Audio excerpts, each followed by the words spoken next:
சேலம் தொகுதி முழுவதும் கள ஆய்வு செய்தபோது தொகுதி மக்கள் கேட்ட கேள்விகளை எம்பி செம்மலையிடம் கேட்டு பதில் பெற்றிருக்கிறார் நம் செய்தியாளர் மோகன்ராஜ். அந்த நேர்காணலை பார்ப்போம். இரும்பாலையில நீண்ட நாளா நீடிச்சிட்டு இருக்க பிரச்சனை இரும்பாலைக்கு நிலம் கொடுத்து பாதிக்கப்பட்ட விவசாயிகள் இதுவரைக்கும் தங்களுக்கு வேலை வாய்ப்பு கிடைக்கல அப்படின்னு ஒவ்வொரு நாடாளுமன்ற தேர்தலின் போது அவங்க ஒரு போராட்டத்தை கையில் எடுக்கிறாங்க. இதுக்கு ஏதாவது தீர்வு கிடைக்குமா?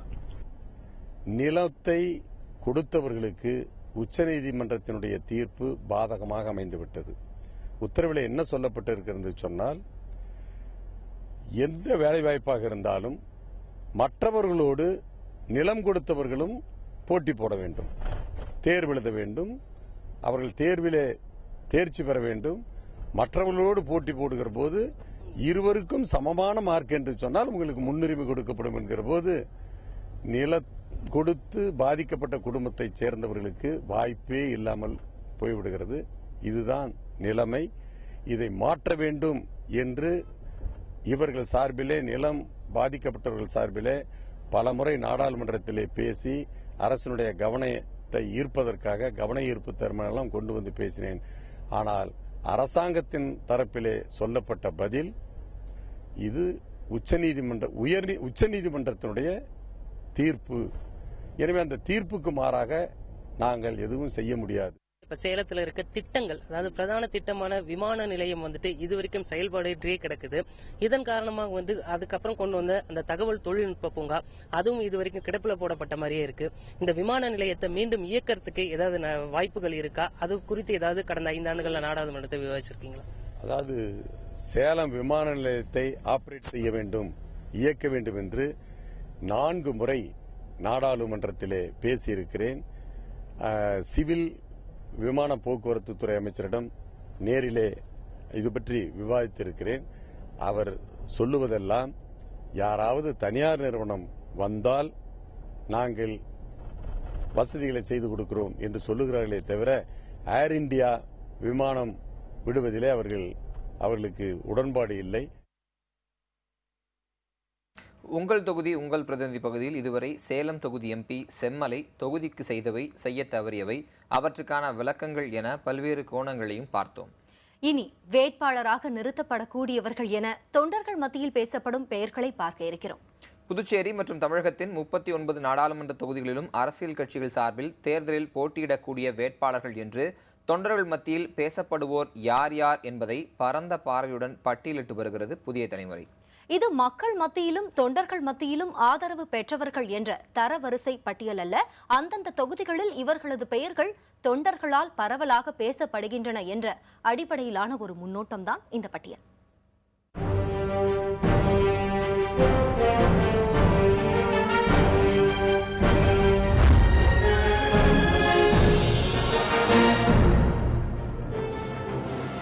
சேலம் தொகுதியில் திமுக, அதிமுக தவிர்த்து பிற கட்சிகளின் சார்பில் போட்டியிட வாய்ப்பு இருக்கும் என பேசப்படும் பெயர்களின் பட்டியலை இனி பார்க்கலாம்.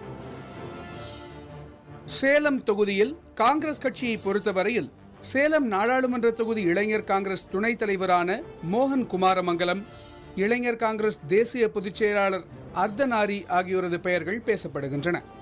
பாரதிய ஜனதா கட்சியின் சார்பில் மாவட்ட தலைவர் அண்ணாதுரை, துணைத் தலைவர் வழக்கறிஞர் நாச்சிமுத்துராஜா, ஆடிட்டர் ரமேஷின் மனைவியான சுபா ஆகியோரது பெயர்கள் பேசப்படுகின்றன.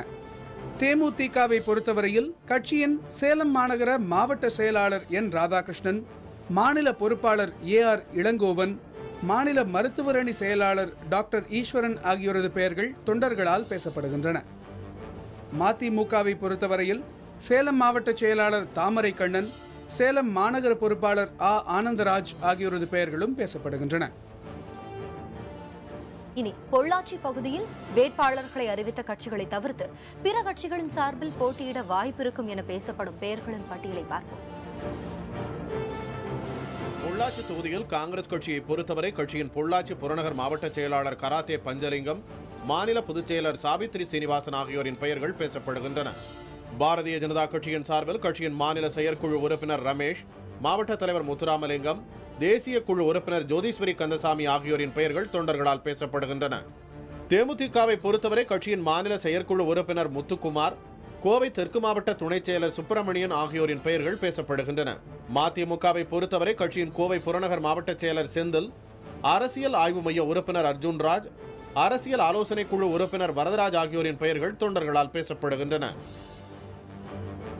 மக்களவைத் தொகுதிகளில் அரசியல் கட்சிகள் சார்பில் போட்டியிடக்கூடும் என்று தொண்டர்கள் பேசிக்கொள்ளும் பிரமுகர்களின் பெயர்களின் பட்டியலை பார்த்தோம். நேர்களே, இது தொண்டர்கள் மத்தியில் பேசப்படும் பெயர்களின் பட்டியல்தானே தவிர கட்சிகளால் பரிசீலிக்கப்பட்டு வரும் பட்டியல் இல்லை. அதனால் இவர்கள்தான் வேட்பாளர்கள் என கருதிவிட வேண்டாம். நாளை வேறொரு தொகுதியில் பேசப்படும் பெயர்களை பார்க்கலாம். அடுத்து ஒட்டுமொத்தமாக நாட்டின் நாடிக்கணிப்பை பார்க்கலாம். நாடு முழுவதும் பயணம் செய்து மக்களின் மன ஓட்டத்தை வழங்குகிறார்கள் நம் செய்தியாளர்கள். நாட்டின் நாடிக்கணிப்பு ஒரு சிறிய இடைவேளைக்கு பிறகு.